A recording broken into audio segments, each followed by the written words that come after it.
In today's video, I'm going to be going over the top 5 primary gadgets that you're using wrong in Rainbow Six Siege. Let's get into the video. Coming into my number 5 spot is going to be alibi clones. Now, alibi clones are something that aren't really looked upon as a very good gadget in the game, right? A lot of people think that alibi doesn't really have that good of a gadget, and the only thing kind of carrying her to the top echelon of play is her good gun, her deployable shield, and her bayonet. But there is still some stuff that you can do with her gadget to get some semi-usefulness out of it, and I'm going to teach you how you can do so. The first tip with alibi clones is you need to be able to place them where her feet cannot be shot. If you don't know, the only way that you can destroy alibi clones is by destroying a little projector on the bottom of her feet, which will then disable the clone. If you're able to hide the said feet projector, however, you can then stop it from being destroyed as easily. So something that you can do is put her clone in a place behind a half wall or behind a wall where they can't actually see the feet, so that when they walk in, they can only see the head and shoulders, and they're unable to shoot, making it to where they would actually have to go up to it and clear the space around it to be able to destroy it, or they'd have to use stuff like Twitch drones, EMP grenades, regular grenades, stuff like that to be able to actually disable it. This makes it waste a lot more time and utility for just an alibi clone that they wouldn't have normally had to waste just because you put it in a different location. Also, something that you should be doing with alibi clones is playing off of them. Alibi clones by themselves are not good, but if you're swinging off of the information they provide, they can actually become pretty useful. If you don't know, when an attacker shoots a clone, they get pinged for about 5 seconds, meaning that anybody on defense is able to see their exact location on a ping so that you can actually go and pre-fire them or swing them if you're near your clones to get easier gunfights. Having information on somebody when they don't know where you are is very powerful, so utilizing all 3 of her clones effectively can be the difference between winning or losing a gunfight. Lastly, you need to be putting clones in places that attackers pre-fire commonly. So if there's a certain angle that you notice the attackers are pre-firing, or there's an angle that you yourself as an attacker commonly pre-fire, if you put an alibi clone there and they pre-fire your alibi clone, you get free pings on them and you're more likely to get free information on them that you can act upon, like I was saying in my second tip for her, than you wouldn't be able to get normally. So putting them in windows where people commonly pre-fire windows, putting them behind soft walls with punch holes in them, putting them in common defender areas like rafters are all very good spots to put clones because they're very common spots that attackers will shoot where defenders are. But with all that out the way, let's go into my number 4 spot, which is going to be Melusi Banshees. Now, Melusi Banshees are actually a pretty important piece of utility that are very hard for attackers to deal with. The only way that they can actually destroy this piece of utility is either by shooting it when they get too close, or by using some sort of bulletproof utility to be able to destroy it whenever it's not opened. Being that attackers can only shoot it whenever it's activated, you can put these Banshees closer to where you are playing or in very hard to reach spots, making it way more dangerous for attackers to go up and try to get activated by it to be able to shoot the center of it. So my first tip on how to use Melusi correctly is placing her Banshees in much more dangerous spots. I'll give you a good example. You don't want to place the Banshee on the bottom of the red stairs in Clubhouse, because then they'll be able to activate it from the bottom of the stairs and shoot it and be able to run away a lot safer than if you were to put it at the top of the red stairs. Now the Melusi Banshee is a lot further up the stairs, so they actually have to travel farther up the stairs to be able to activate it and shoot it, and by that time they have to run a lot longer to be able to get out of the way if you try to swing off of your Melusi Banshee. So putting your Banshees closer to where you are so you can swing off of them easier to get freer kills is my first tip on how to use Melusis correctly. This next tip goes hand in hand with my last tip, which is, if you're going to put a Banshee in sight, you need to make sure that it's not activatable from any windows or doorways that may be near the Banshee. I'll give you another example. If you put the Banshee right here in front of the construction door in Cash on Clubhouse, attackers can activate the Banshee from construction with no risk at all and be able to destroy it without you being able to swing off of it and kill them. But if you were to put the Banshee further in sight like this, they would actually have to walk in to be able to activate it, so it makes it a lot more dangerous for people to walk in the site and destroy it than they would be if you were to put it right in front of the doorway. Another thing you can do is put it on the other side of the doorway so they can't even see it or destroy it with bulletproof utility, and they have to actually walk in to be able to even see it, much less destroy it wherever you put these Banshees down. But that's pretty much it for my tips with Melusi. Going into our number 3 spot is going to be Castle Barricades. Now, Castle is one of those operators that is more of a hindrance to your team than he is a help to your team if you don't know how to use him correctly, and he's only very useful if you know how to use him correctly and you know how to use your teammates around your Castle Barricade. So he's very advanced in how you play him, and he has a very high skill ceiling. Being this, it's very easy to misuse him, and it's very easy to hurt your team if you use him incorrectly. So there's some tips that I can give you on how to make him better. First of all, you want to stop putting Castle Barricades on random windows and doorways to sight. One thing that this does if you're playing Castle and you put it on random windows is the attackers can just go and knife it 9 times, or they can put a breach charge on the Castle Barricade, or they can sledge it open, whatever it might be, and they get very easy access to the Castle Barricade and can destroy it very easily. It's essentially a waste of a Castle Barricade, and you don't want to be doing this. Secondly, you don't want to put Castle Barricades on doors because it makes it to where if you have any roamers that are off site,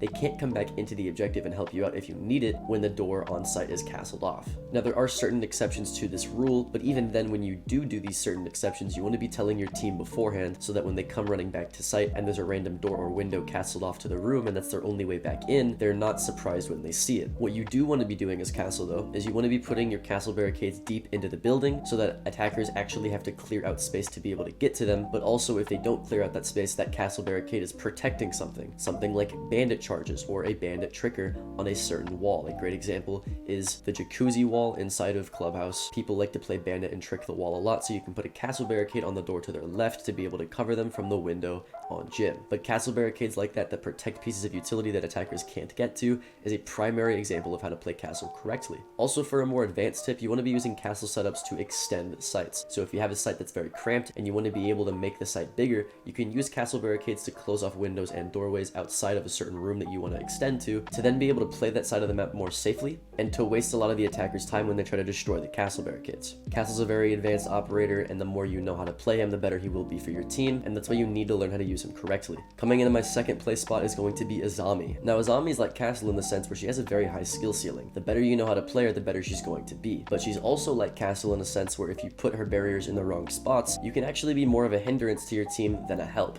So I'm going to teach you some ways that you can use Azami better. The first thing that you need to get in your head about Azami is that you use her barriers as more of a deployable shield than you do as a barricade. So I see a lot of people using Azami to barricade doors, to barricade windows, to barricade breaches, even to barricade vertical play, and all four of those have their time and place, but shouldn't be your primary objective when playing Azami. The number one way that you should be playing Azami to get the most value out of her barricades is by using her barricades as deployable shields. If you use her barricades in places that deployable shields normally would be, and you play around them like you would play around a deployable shield, she can actually be very useful in slowing down the attacker rush. Right now we're in a meta that's very rush heavy, that's very fast paced, it's very gun skill heavy. A lot of people aren't getting plants down or using smoke plants or using much utility in general to get the round closed. So having an operator that has not one, not two, not three, but 5 deployable shields that you can put around the map to really slow down this fast paced meta is extremely powerful right now. So what I would do is I would use her barriers as a makeshift deployable shield. A great example is rafters in Clubhouse. People cover the little gated off areas in rafters to be able to use makeshift deployable shields with her barriers to make it a lot safer to peek the door and to peek the head holes in rafters to hold that position for longer. You can also use these as makeshift deployable shields to cover important pieces of utility, players, and or rotates to further make it safer for you to be in the site anchoring to further slow down the attacker rush. There's so much versatility that you can have with these Azami barriers, and that's why the better you know how to play her, the better she's going to be for you. And then coming into my number one spot is Echo cameras. A lot of people think that Echo is a bad operator, and maybe in this meta, sure, he's not the best, but he's definitely not a bad operator. I will say out of all the operators on this list, he is probably the hardest to learn to play correctly, and I guarantee you, you are using him wrong. As Echo, you don't want to just be sitting on your cams all around, stunning random people trying to deny a plant. Like I said, we're in a very gun skill heavy meta where people are not using utility, and honestly only 2 out of 10 rounds are even getting the bomb down anymore. So using Echo to deny plants is not really what he's meant to be used for. Also, his cameras aren't invisible, so if you throw his cameras in random parts of the site that aren't covered, you're just gonna get your Echo cam shot. One thing that's cool about Echo is the mobility of his cameras, and only one other person on defense can do this, and that's Mozzie. So being able to use the mobility of his cameras to its fullest potential is something that's going to separate you as a good Echo player from somebody as a bad Echo player. Also, the fact that he doesn't have invisible cameras anymore means you really need to be good at hiding his Echo cameras and popping them out when necessary to be able to use them effectively. As Echo, what you need to be doing to play him correctly is you need to be hiding his cameras, and then whenever you have a teammate that's in position, or you for that matter, you pop out the Echo cam, you shoot it up on the roof, you stun the player, and then you or your teammate that's in position, like I just said earlier, can swing the stunned player and get an easier gunfight. Like I said, we're in a gun skill meta, and if you can stun players and use information to outplay them, then it's actually very powerful for you to do, and that is why Echo can be good. He's just very hard to play correctly. I'm going to bring you onto Cafe and show you great examples of Echo cameras that you can use to stun free players and get good kills. This Echo camera is on Cafe. You put it above the cigar lounge box, and when people drop the new hatch, you can bring the camera out, shoot it on the roof, stun them, and then swing them from heaven balcony to get some free kills. The next Echo cam I'll show you is going to be in Pillar. So what you'll do is you'll go down to Pillar, you'll throw the camera inside of one of the shelves that I've shown you on screen, and then you sit and wait for attackers to drop the new balcony. What you'll do as Echo is you'll sit in Cocktail or you'll sit in Heaven, and you'll wait for the people that drop new balcony to go into the default plant, or just a wide swing new balcony in general, and then you'll drive the cam out of the shelf, you'll hop it up onto the roof, you'll stun them, and you'll swing them from either cocktail double door or from the new balcony door and get yourself a free kill. But cameras like this, and actually using your camera to the fullest potential, is a lot more useful than just sitting a cam in sight to deny a plant. Because if you wanted to do that, you could use Valkyrie with a nitro cell from below, or you could just use Valkyrie and swing off of your cams if you're just using him to have cameras. Like I said, the mobility of his cameras and the fact that they can stun people is what differentiates him from other camera operators, so you want to be using those two abilities to their fullest effect. With that out of the way, that's pretty much it for the entire video. Don't forget to like the video if you liked it. Like I said, my name's Alka, and I will see you in the next one.